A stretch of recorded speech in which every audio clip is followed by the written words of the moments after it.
Hi friends, సగ్గుబియ్యం వడియాలు ఎలా తయారు చేయాలో చూపిద్దాం. ఇప్పుడే అల్లం పచ్చిమిరపకాయలు కచ్చాబిచ్చా మిక్సీలో వేసుకోవాలి. కొత్తిమీర ఏమో కట్ చేసి ఉంచుకోవాలి. ఆలు చిప్స్ ఇలా ఇది సన్నగా గీరాలి. తురుముకోవాలి.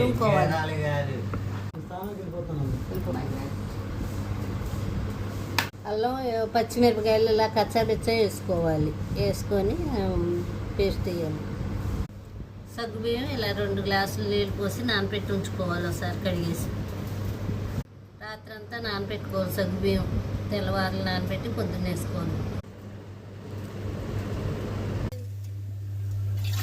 ఒక లోట 4 లోటాలు ఎసరు పోసుకోవాలి. ఒక లోట సగ్గుబియ్యానికి 4 లోటాలు ఎసరు పోసుకోవాలి.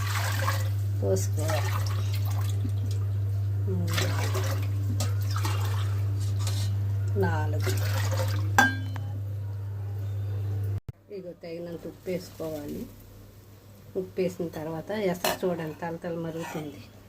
ఆ తలతల మరిగిన దాంట్లో ఈ సగ్గుబియ్యం వేయాలి.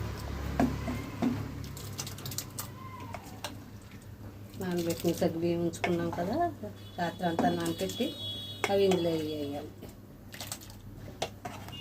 ఇలా కలర్ మారేదాకా ఉడికించుకోవాలన్నమాట. బాగా కలుపుతూ ఉండాలి. సగ్గుబియ్యం వేసిన దగ్గర నుంచి కలుపుతూ ఉండి ఇలా ట్రాన్స్పరెంట్గా అయ్యేదాకా ఉంచాలన్నమాట. ఉంచిన తర్వాత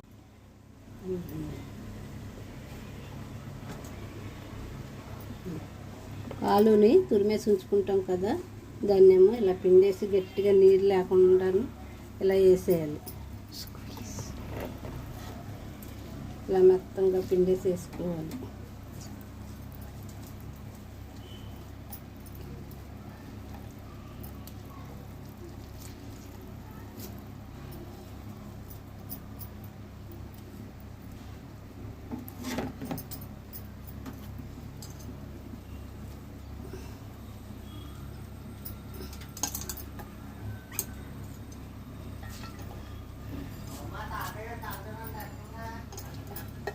మిషన్ మీద చూడు.